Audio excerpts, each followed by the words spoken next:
이 부동산 프로젝트 파이낸싱이죠. PF 부실 문제 굉장히 뜨거웠습니다. 이에 대해서 오랫동안 고심해오던 정부가 이 해결 방안을 내놨다고 하네요. 네, 옥석 가리기를 통해서 이 부실 사업장의 구조 조정을 강도 높게 조정하겠다 이러한 내용을 밝힌 건데요.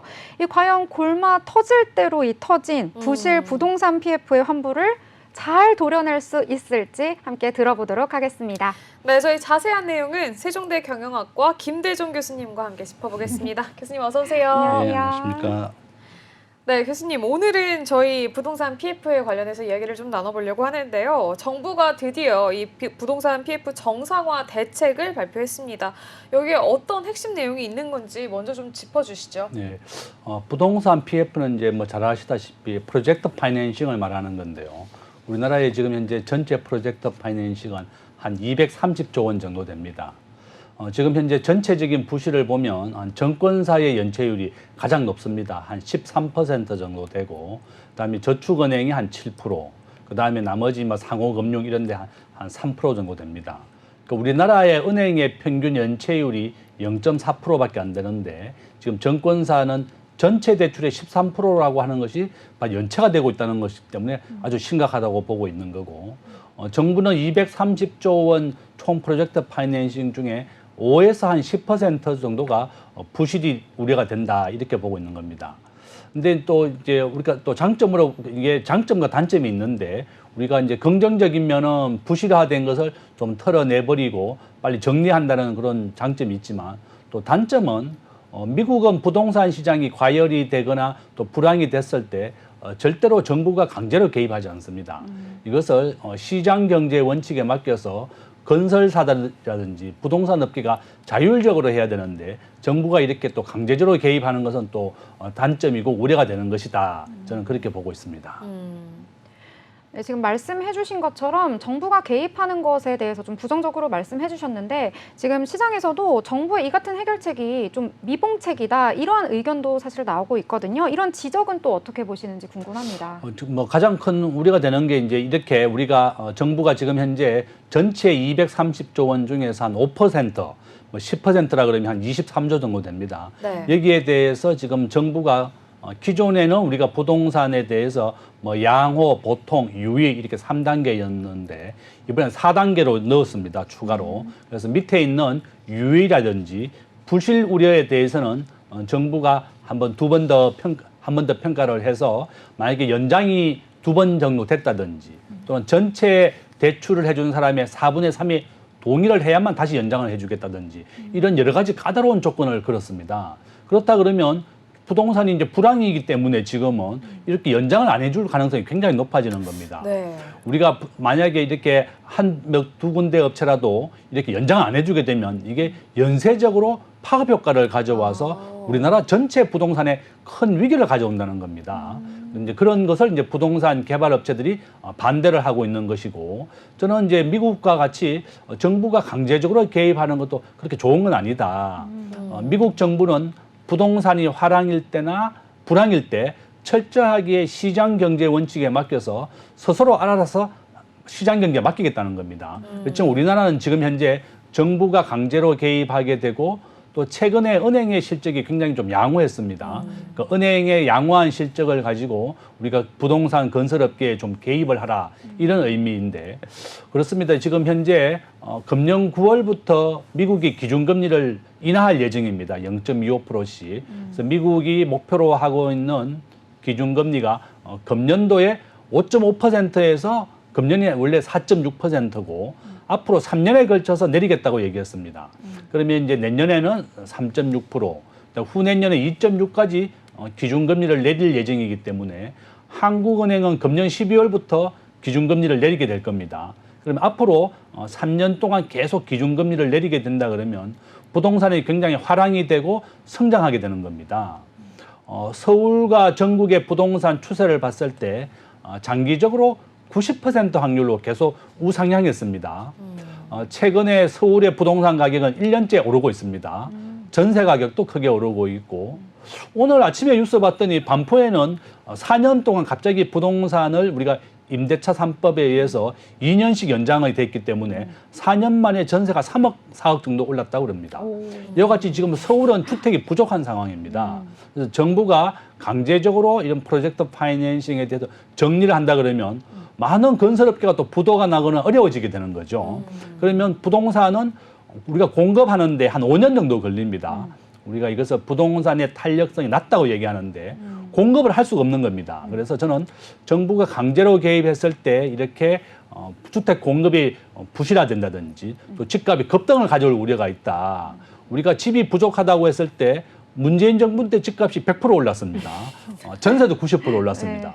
집은 뭐 김현미 국토부 장관이 내가 빵이라고 하면 밤새 굽겠다 이렇게 얘기를 했는데 이거 아파트는 짓는데 5년 정도 걸립니다. 그러니까 이분이 이제 경작을 안 하고 이제 신방가를 나왔기 때문에 경작을 모르는 사람이었다. 그래서 결론은 아파트라고 하는 것은 특수성이 있는 거기 때문에 우리가 이렇게 쉽게 결정하는 것이 안 좋고 시장 경제에 맡기는 것도 하나의 좋은 대안이다. 저는 그렇게 봅니다.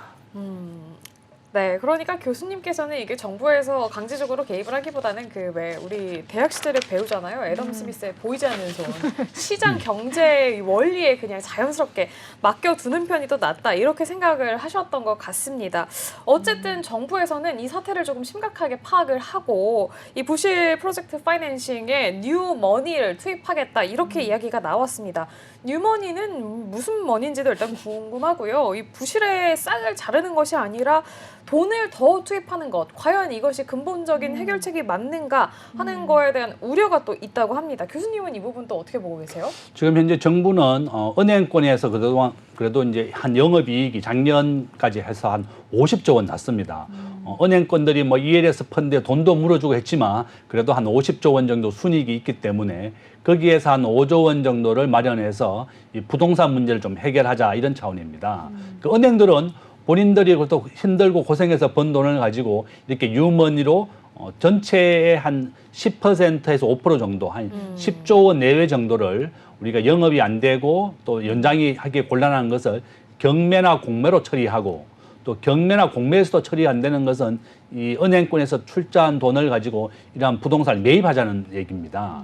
그러니까 은행들은 본인들이 고생해서 번 돈을 가지고 이 부동산을 살리기 위해서 청산 자금으로 투자하자는 것에 대해서도 또 볼멘 목소리를 내고 있는 거고 또 건설사나 개발사의 입장에서는 이렇게 한두 개의 기업이라도 청산이 되거나 대출 연장이 안 된다 그러면 본인도 아주 곤란하다는 거죠. 이게 연쇄적으로 부동산의 위기를 가져온다는 겁니다. 지금 현재 서울에서는 부동산의 단독 세대주가 지금 40%인데요. 앞으로 50% 이상까지 늘어날 겁니다. 그래서 서울은 지금 주택이 부족한 상황입니다. 서울과 수도권에서는 주택이 부족한 상황이고 전체 국민의 66%가 아파트에 거주합니다. 그러니까 아파트가 안전하고 보안이 좀 있고 또 전세 사기가 없기 때문에 네. 이런 주택에서는 안 살고 아파트에 거주하다 보니까 이런 쪽이 굉장히 부족하고 지금 상가 쪽이 굉장히 부실이 크게 확대되고 있습니다. 뭐 영동대로에 있는 상가라든지 많은 상가, 뭐 주상복합이 좀 위기에 있지만 주거 건물에 대해서는 그렇게 큰 우려가 되지 않습니다. 이와 같이 이런 이유 때문에 그렇고 우리나라에서 집이 있는 사람과 없는 사람이 한 50대 50입니다. 이와 같이 지금 개발업체들은 요구하는 게 정부가 인허가를 빨리 안 해준다든지 또 98% 땅을 매입했는데 한 명이 땅을 안 판 걸 가지고 정부가 인허가라든지 아직도 진행이 안 되고 있다. 부실 덩어리다. 이렇게 하는 것이 억울하다는 거죠. 그래서 저는 정부가 이렇게 유머니라든지 여러 가지 강제 구조 조정이 하는 것도 그렇게 좋은 방법은 아니다.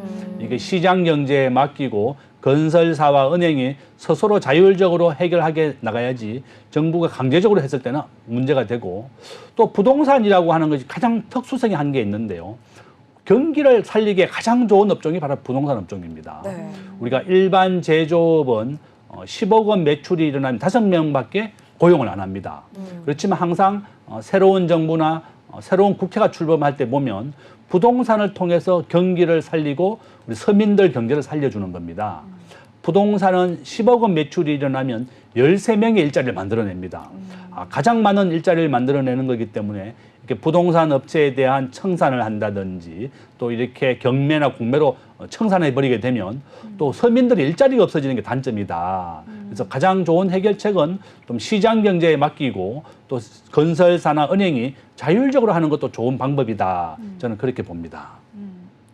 네, 그렇다면 이번 정부의 방안에 대해서 이 한국부동산개발협회에서는 이거 사실상 구조조정 아니냐 이렇게 말을 하면서 이러다가 연쇄적인 부도 사태까지 일어날 수 있다 이렇게 반발을 하고 나섰는데요. 이런 우려는 또 어떻게 보시는지요? 바로 이제 이런 우려 때문에 개발은행들이 반대하고 있는 겁니다. 개발사의 입장에서는 만약에 한두 개 업체라도 이렇게 대출이 연장이 안 되고 정부가 경매나 공매를 통해서 청산을 해버리게 되면 연쇄적으로 많은 은행권이라든지 대출업계가 연장을 안 해주게 됩니다. 그러면 우리나라의 전체적인 부동산의 부족 현상도 가져오게 되는 것이고 이와 같이 개발업체나 건설업체가 가장 우려하는 것은 한두 개의 은행이라도 대출이 연장 안 됐을 때 그 파급 효과를 어떻게 할 것이냐. 은행이 살기 위해서 이제 대출을 연장 안 해줬다 그러면 많은 은행들도 따라서 대출을 연장 안 해주게 됩니다. 우리가 진짜 프로젝트 파이낸싱은 전체의 한 10%의 시작 자금만 가지고 나머지는 대출을 받아서 시행하는 그런 단계입니다. 우리가 아파트를 분양받게 되면 20% 계약금을 냅니다.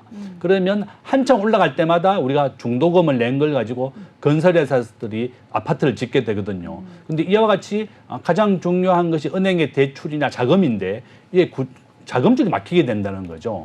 그래서 정부는 이렇게 그런 어려움이 있음에도 불구하고 이렇게 프로젝트 파이낸싱에 대한 정리를 좀 해야 되겠다는 거고 건설업계에서는 미국과 한국이 이제 하반기부터 기준금리를 내리고 우리나라는 기준금리와 부동산 경기의 상관관계가 마이너스 80%의 관계가 있습니다. 그러니까 요점은 은행이 기준금리를 내리게 되면 부동산 하락으로 이루어지고 주식시장도 크게 하락이 되는 겁니다. 그래서 이제 앞으로 이제 2, 3년 동안 계속 기준금리를 내려서 하락될 시기에 정부가 이렇게 강제적으로 구조조정하는 것에 대해서 이런 건설업계나 개발사들이 반대하고 있는 것이다. 그렇게 볼 수 있습니다. 네, 교수님의 입장도 약간 회의적인 부분이 많이 있으셨던 것 같습니다. 그러면은 금리 때문에 부동산 가격이 뭐 오른다 이런 것 말고 이번 이 정부의 대책이 부동산 시장에 미치는 영향에 대해서 마지막 질문 한번 드려보도록 하겠습니다.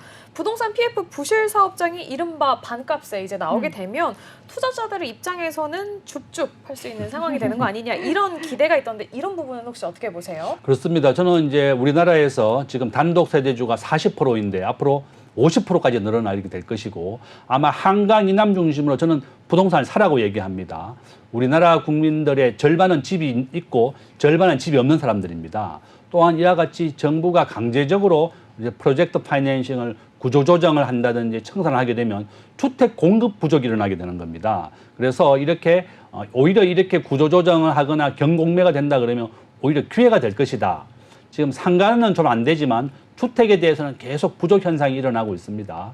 서울은 지금 1년째 계속 상승 중에 있다.